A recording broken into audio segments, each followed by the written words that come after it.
Okay. Okay. Masechah Sanhedrin. Here we go. Making our way through Shas. We now are up to Masechah Sanhedrin. So we're halfway through Seder Nezikin. We're more than halfway through Shas, making our way. So Masechah Sanhedrin, just what it deals with, as the name connotes, it deals with laws of the Sanhedrin, which was there were two Sanhedrins. There was Sanhedrin Gedolah and Sanhedrin Ketana. The Sanhedrin Gedolah was the large Sanhedrin that sat on temple grounds, 71 Dayanim. In the chamber of hewn stone. That's how they pronounce it, right? In what? I think they call it the chamber of hewn stone. Right. So the Sanhedrin Ketana, 23 Dayanim, and laws of Beis Din, Hilchos Eidos, so anything that would take place in a Beis Din. So now that is what's dealt with basically in the first half of Masechah Sanhedrin. Prakim Aleph, Bet, Gimel, Dalid, Perek Hey, and then already in Perek Vav, get the Gemara open in front of me. So already, and then in Perek Vav, it deals with some of the laws pertaining to Dayanim as well. Then the seventh Perek deals with the different capital punishments in Beis Din. Also in Perek Zayin, you also have laws pertaining to other, general halachos of Hilchos Nezikin, laws pertaining to different types of avodah zarah, different types of punishments that one would receive for arayo. So it's a lot of laws of punishments. The eighth parak deals with the laws of ben sorer umoreh, the rebellious child. And back already in the ninth parak, we are back to the laws of different punishments. And in the 10th parak, the 11th parak is perhaps one of the most famous prakim in Shas. Although I have never completed the entire thing from start to finish, is the parak of Chelek. All of the Agadadas about Yemos HaMashiach and Tchias HaMesim are in parak Chelek, and that's where the Rambam has his very, very famous introduction, which let me see if I can actually pull up, because that'd be good to see later. The Rambam has his very famous introduction to parak Chelek. That's when they said that chutzpah increases at Yemot HaMashiach. Around the time of Mashiach, right? Yeah. So especially from 16-year-olds.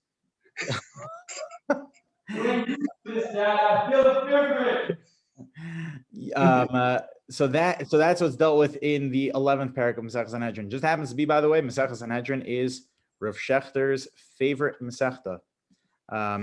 He says the reason it's his favorite Masechta is because he learned the entire Masechta with Rabbi Soloveitchik Be'iyun.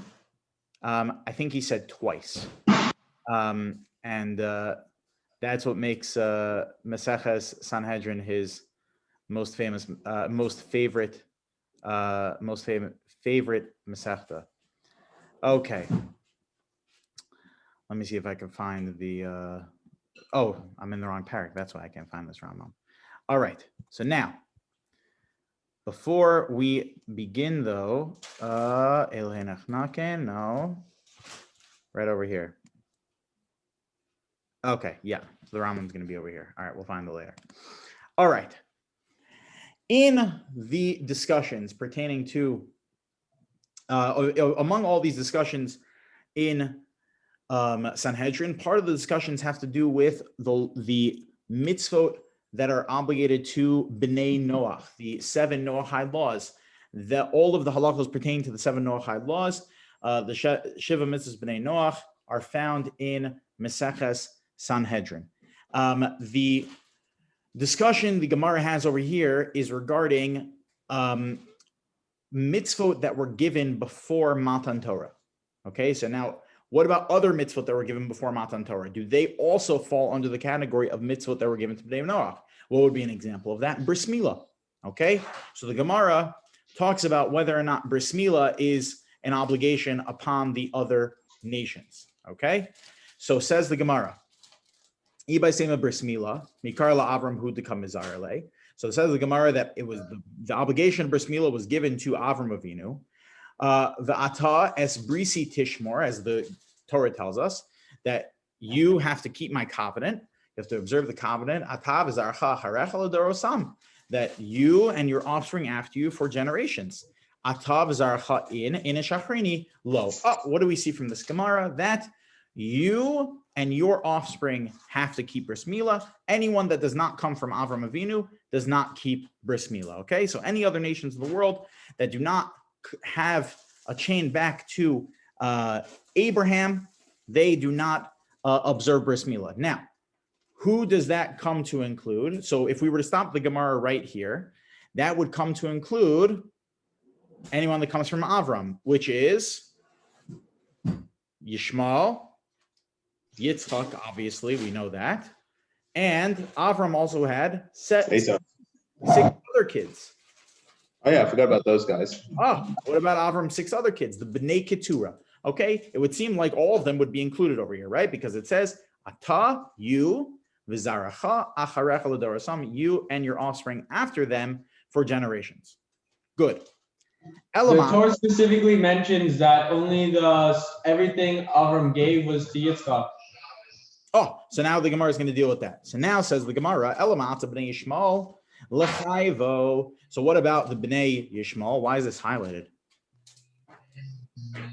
All right. What about the b'nei Yishmael? What about the sons of Yishmael? Should they be obligated in bris milah? Says the Gemara, no, because ki bi Yitzchak yikare lecha zara.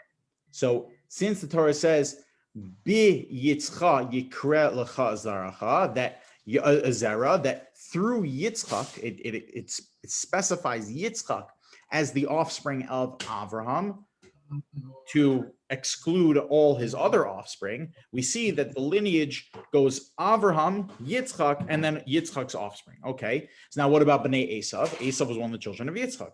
So says the Gemara, Bnei Esav l'chayvo. What about obligating the children of Esav? So says the Gemara, Bi Yitzchak velo kol Yitzchak. No, only Bi Yitzchak is also, that's even more exclusive. It's including only part of Yitzchak, which we know is Yaakov, the part that took on the Masorah of Yitzchak. So this is... Is this a Rashi as well? What? I feel like I've seen this. I've seen this. This is Rashi al-Torah. Yeah, Rashi al-Torah quotes this Gemara. Yeah, very good. See, guys, that's why you got to learn Chumash and Rashi with your father. Okay, here we go. Right, Rabbeinu Tam. Maskefla Rav Oshia. Rav Oshia has the following question. Ela ma'atza b'nei keturah lo l'chayvo. Okay, hold on one second. We've dealt with Yishmael,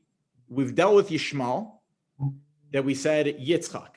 So Yitzchak was the only one of Avram's children that is obligated in bris milah. So Avram, Yitzchak, and now Yaakov. Now the Gemara is saying, well, hold on one second. You skipped over Bnei Keturah. Bnei Keturah was at the end of Avram Avinu's life. He has a new wife. Her name is Keturah. The children that Keturah bore were 6 of them.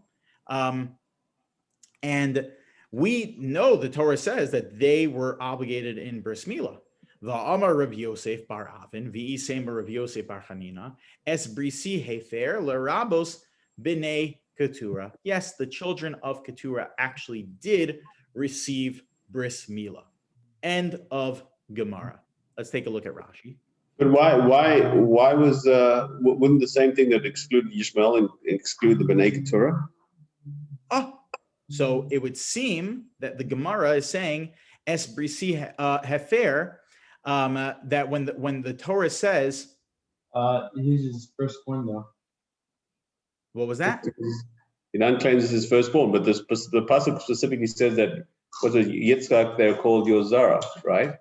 Meaning so the Gemara is making the following claim based on the pasuk. The pasuk says that if anyone breaks the chain of the covenant, that if we are all obligated to what's the exact pasuk? The exact pasuk is. Do you want to quieter? Yeah, Ilan. It's because you guys got good snacks. No. Trader Joe's snacks. Good snacks. Can you hear Elon chewing, Rabbi? Yeah, well, I was told that I can't come over and have snacks. No, I said I have snacks, and then Says the pasuk. Says you're trying to make me feel guilty. It's not gonna work. The oral zachar asher lo yimolis b'saro, that if you have a male child that you don't do bris milah on, v'nechrasa hanefesh ahi me'amel, that they will receive kares esprisi hafer for breaking the covenant. So the Gemara learns from there that Avram Avinu was commanded to give himself bris milah, and his zera, which we know is now Yitzchak at the time, he had to give them bris milah. But then later on, after all of this, he had more children. So that's where the Gemara is learning from here that, well, he had to now give these new children bris milah. Okay, that's what the Gemara is trying to learn from here. So the Gemara says this is a clear proof, according to the Gemara, that the Bnei Keturah had bris milah. Okay. So now, of all of Avram Avinu's children and grandchildren, he has, we know that Yitzchak had bris milah, Yaakov had bris milah. We obviously know that all of Yaakov's offspring have bris milah. We know that Keturah had bris milah. I'm sorry, not Keturah. The children of Keturah had bris milah, okay, her 7 boys. And that's exactly what Rashi says over here. L'rabos b'nei Keturah, osam shisha levadam. Only those 6. V'lo zaram. But not their offspring, because that goes back to Yitzchak and then Yaakov, okay? Only the offspring of Yitzchak and Yaakov, okay? Fine. That's not the way the Rambam understands this Gemara. The Rambam, when he quotes this Gemara, look at the Rambam. Hamila nitznava ba'avram vizaro bilvad. Mila, bris milah is only commanded to Avraham and his offspring. Alone. Shene Emar Atav Zarcha Charecha. Yatza Zaro Shal Yishmael. This does not include any of the offspring of Yishmael. So anyone that comes from Yishmael would not be obligated in bris milah. Shene Emar Ki Yitzchak Yikra Lechazara. V'yatza Esav, and also Esav would not be obligated in bris milah, and all of his offspring. Shari Yitzchak Amar LiYaakov V'yitin Lecha Es Birkas Avram Lecha Ulezarecha. Interesting, the Rambam quotes a different pasuk than the Gemara quotes. Rambam clearly had a different source for that piece. Okay. So he's not quoting the Gemara. He's coming up with this. No, he's not coming on his own. I don't know the exact source of the Rambam here, but we can find out. Give me 1 second.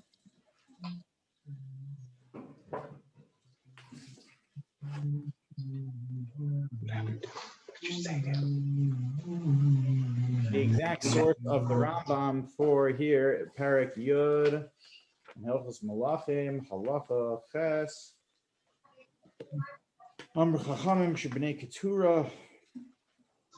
Okay. Oh, here we go. What's the exact source over here? The Rambam, Halacha Zion.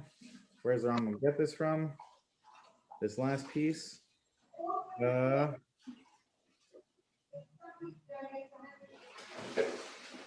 The Rambam gets it from.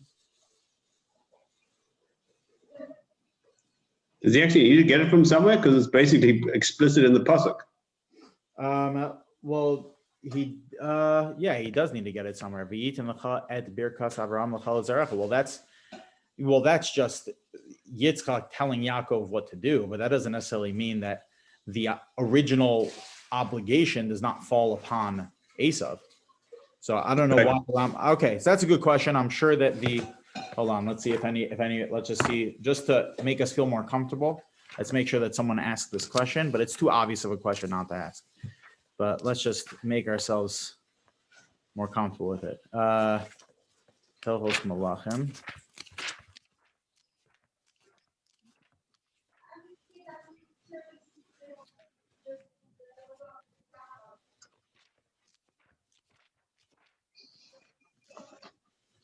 Halachos Malachim, Perek Yud. Perek Yud. Halacha.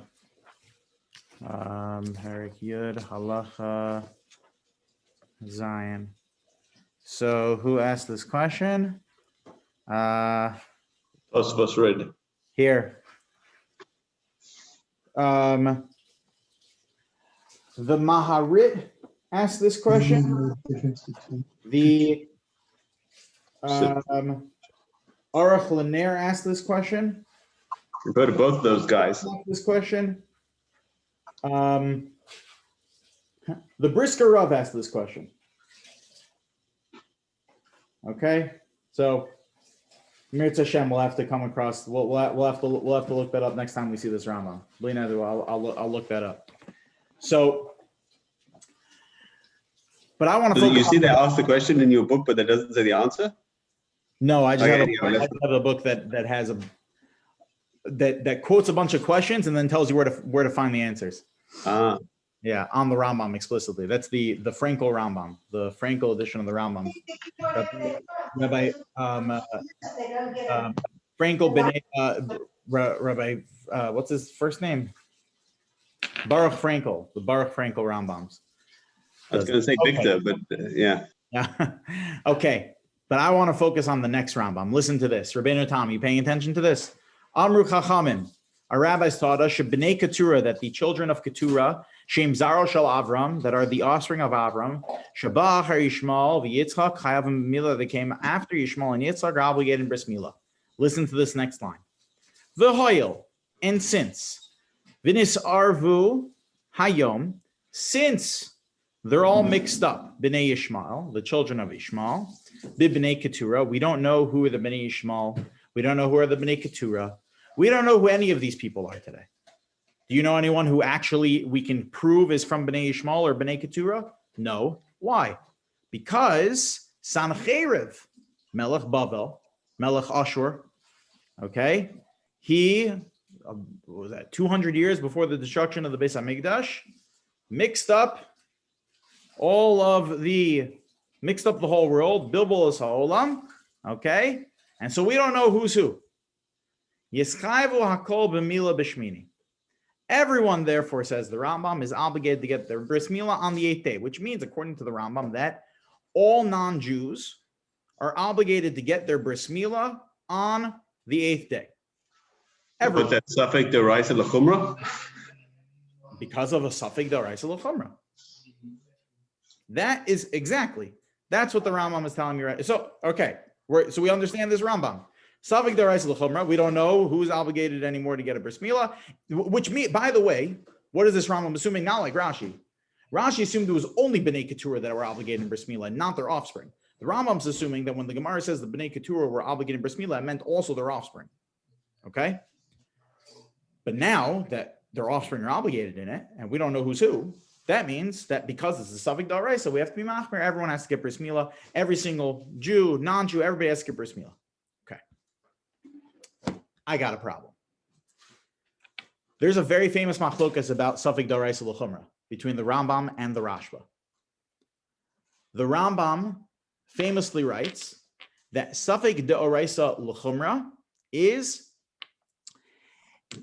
a chumra from the rabbis. The Torah does not acknowledge sveikos. There are certain types of sveikos the Torah does acknowledge, others not. Okay. But generally speaking, the concept of suffix d'oraisa l'chumra is a rabbinic institution. According to the Rashba in Kiddushin Daf Ayin, that according to the Rashba, all suffix d'oraisas are mid-d'oraisa l'chumra are an obligation from the Torah. But according to the Rambam, all suffix d'oraisas are mid-d'rabbanan l'chumra. On a d'oraisa level, we're makel. Only the rabbis obligated that they are to be machmer, okay? That you're supposed to be machmer. So you're not sure whether or not you should lulav, you should shake lulav. Why? Because the rabbis instituted that when you have a suffix d'oraisa, you have to absolve the doubt. Are goyim obligated in derabbanans? They have an obligation to make a court, but I guess maybe, yeah. So wait, did you say Rambam holds that Safek Deraisa is the Chumrah is the Rabbanan? Yeah. And then he made them, so he has a contradiction in himself. Oh, you know what we Poor call guy. that? Stira b'Rambam. It's a stira. It's a contradiction in the Wait. Rambam. How do you know that Goyim aren't obligated? Is that a good question? Unless you're wrong about the assumption that Goyim are not obligated to Rabbanans. I would go and be obligated in Durabanans. Yeah, Jacob, come on, why are you asking that Obligated question? in Doraisas. Goyim are obligated in Sheva Mitzvahs B'nai Noach. Not one of the Sheva Mitzvahs B'nai Noach is Lo Sasser. But then if they're only obligated in Sheva Mitzvahs B'nai Noach, how do they somehow get obligated in this? Because of the B'nai Keturah. B'nai Keturah are obligated in 7 mitzvos plus bris milah. So we According to add the Rambam. So does now that- we don't know who's yeah. B'nai Keturah. We don't know who's B'nai Yishmael. Therefore, they all have to get bris milah. Safek d'oraisa l'chumra. What? In fact, there's no now that I have this open, hold on. Now that I have this open, I'm pretty sure that the Kesef Mishnah says that the reason they have to get bris milah is because of Safek d'oraisa. Hold on.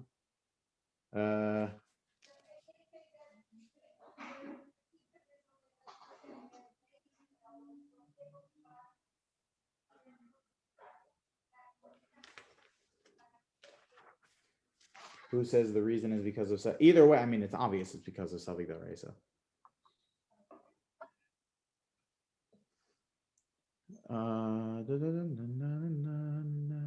Yeah. No, good question. I don't understand.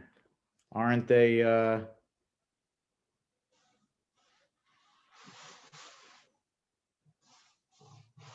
But if the Rambam, Yeah, it's a big contradiction in the Rambam. So when I thought of this question, I jumped out of my chair in the Beis Medrash and I went over to Rav Shechter. I think this is like the first time I asked Rav Shechter. First and one of the only times I asked Rav Shechter a question that was actually worth his time. That I walked over to him in the Beis Medrash and I was so nervous because you just never know whether or not you have a good question or not. And this was one of the first times I remember like being absolutely blown away by Rav Shechter and his encyclopedic genius of a brain. So I said, so I showed the Gemara to Rav Shechter, and of course he knew the Gemara, and he said, yeah, the Rambam argues with Rashi, and right, like he was ahead of everything. So I said, yeah, the Rambam, and then I said, Rebbe, doesn't the Rambam hold that Safek d'oraisa is only midrabanan l'chumra? And are Goyim obligated in derabanans, right? Like, wouldn't that be a steer in the Rambam?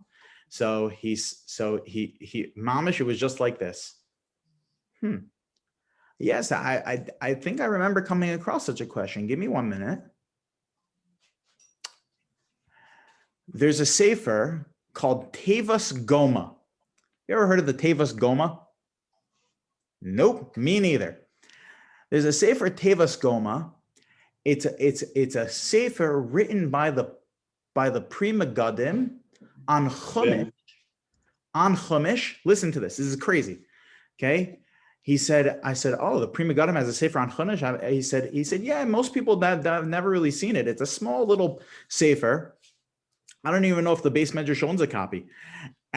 And he quoted chapter and verse in the sefer Tevas Goma. I ended up finding it I think in Parshas Noach, probably in the second entry over there, literally second entry in Parshas Noach, in the Tevas Goma. He asked this question, and the Pri Megadim leaves it as a tzarachian. I don't have an answer. Tzarachian leaves it as a question mark. Okay. Tzarachian, it needs more. Tzarich, we need Eon. We need to investigate. I don't know. So is that like Fermat's last theorem? He just didn't bother writing the answer, or he actually did need to investigate? He investigated and then said, well, gave up. I think we have to investigate more because I don't have an answer. Nu Rabbeinu Tam, I'm expecting you to give me an answer. Yeah, I mean, Rabbeinu Tam was a bigger battle than the people got him. Jacob, I don't think. Well, at least wait until the morning. Are you sure Rabbi Schechter wasn't Rav Yisraeling you? Wasn't what? There's that famous story about Rav Yisrael. He was of Salant. He goes to a shul, and when he was founding the Muslim movement, he was a bit unpopular in certain circles because it was kind of revolutionary, and so he apparently left a set of sources and a topic that he was going to. Have you heard the story? I think I know what you're referring to. Yeah. Yeah. He had a set of sources at his topic that he was going to do, and someone had changed the list of sources, just putting the first, like the chapter and verse, not the actual source. Yeah. And then the class perfectly based on those sources. Yeah, he gave a class perfectly. So, like, I think Rabbi Schechter was, pretending that he took a minute to actually come up with that. Yeah, isn't that crazy? He was just like, all right, that's it. I'm just gonna pull out from my brain a Tevas Goma. Yeah, but anyway, this is a stark kasha. I don't have a good answer. I don't have a good answer. Well, you need to work harder, Rabbi. I know I do. Who's the rabbi who was like staying at an inn and asked for a book, and then they gave him the book, but the book wasn't finished, so he finished writing the book? It was missing a page. If he wrote the missing page. Well, maybe the story you're referring to is Rav Chaim Shmulevitz. Rav Chaim Shmulevitz, when the Mir escaped Nazi Germany, and they were able to get it was a whole crazy excursion, a whole crazy story. They were able to get visas to Japan through Vladivostok, and a whole crazy excursion. Ended up in Kobe, Japan. Then they ended up in Shanghai. So that's where the yeshiva ended up setting up camp, was in Shanghai. And that's where they reestablished their yeshiva. So in Shanghai, in fact, I'm pretty sure that Brian Marcus's uncle was with the yeshiva in Shanghai. And in Shanghai, there was a base medrash that was like basically abandoned, but there were like a few Sfarim there. And the yeshiva guys were so excited because during their whole travels, all they had was just their own Gemaras. So they were learning, I think, Maseches Gittin or something like that. And they wanted to see the Rishonim on the Gemara. So finally, they come to this base medrash and they see a Rashba on Maseches Gittin, and they get so excited. Right, so they go and they pull the Rashba off the shelf to look up on the sugya that they're learning. They go and they open up the Rashba, and it's missing the page that they're up to, whatever, Daf Memches. They're missing the page in the Rashba.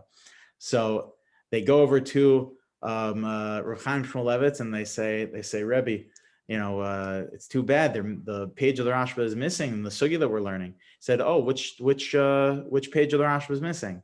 For Daf Memches. Oh, okay, give me a piece of paper. And he wrote down the entire Rashba by memory. Of Chaim Shmulevitz. And that was just the last generation. And that was just the last. But Rav Schechter is Shlita is Bli Ein Hari Yibadel Chaim Tovim Arukim is still Baruch Hashem alive and well, and is like one of these pre-war Gedolim. It's unbelievable.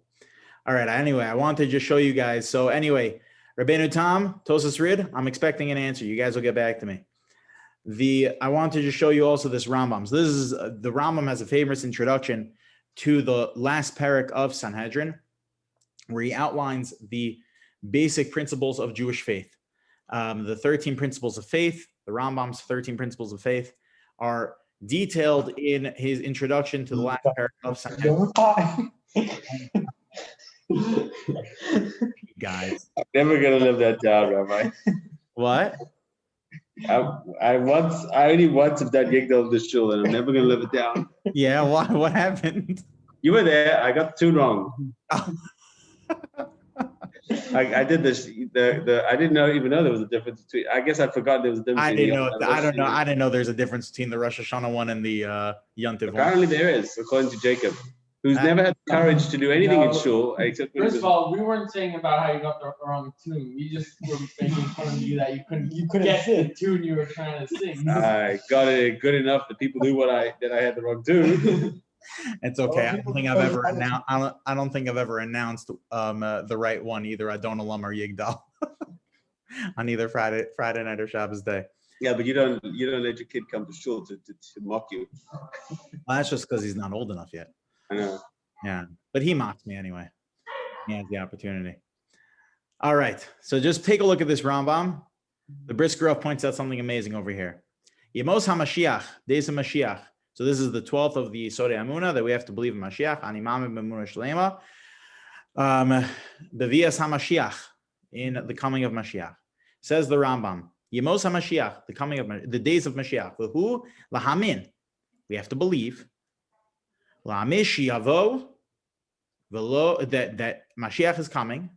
V'lo yachshov. And we should not think she is acher, that he is going to be delayed at all. Im ismamea kachalo velo yasim lo zman velo yaseh. So says the Rambam that we have to believe that Mashiach is coming. So the Brisker Rov pointed out, what do you see from here? It's not that you have to believe that Mashiach will come. You have to believe Mashiach is coming, meaning right now. The Brisker Rov felt, based on this Rambam, that the obligation of tzipita liyeshua, of anticipating Mashiach's arrival, is an obligation for that right now. I believe that right at this moment, Mashiach is going to be arriving. I have to be ready for Mashiach's arrival at any moment. That is what it means to be tzipita liyeshua, that you have to believe Mashiach is coming right now. Mir Hashem, that is the case, especially because Pesach is coming. I would love to have enough time to become tahar, so that way we can go do the 7 days, Rabbi. It's all you need. Carbon Pesach. Let's go. We got to do it. I I'm coming right now. Why do you need You have to come right now. care about By the this? way, you can just for the record,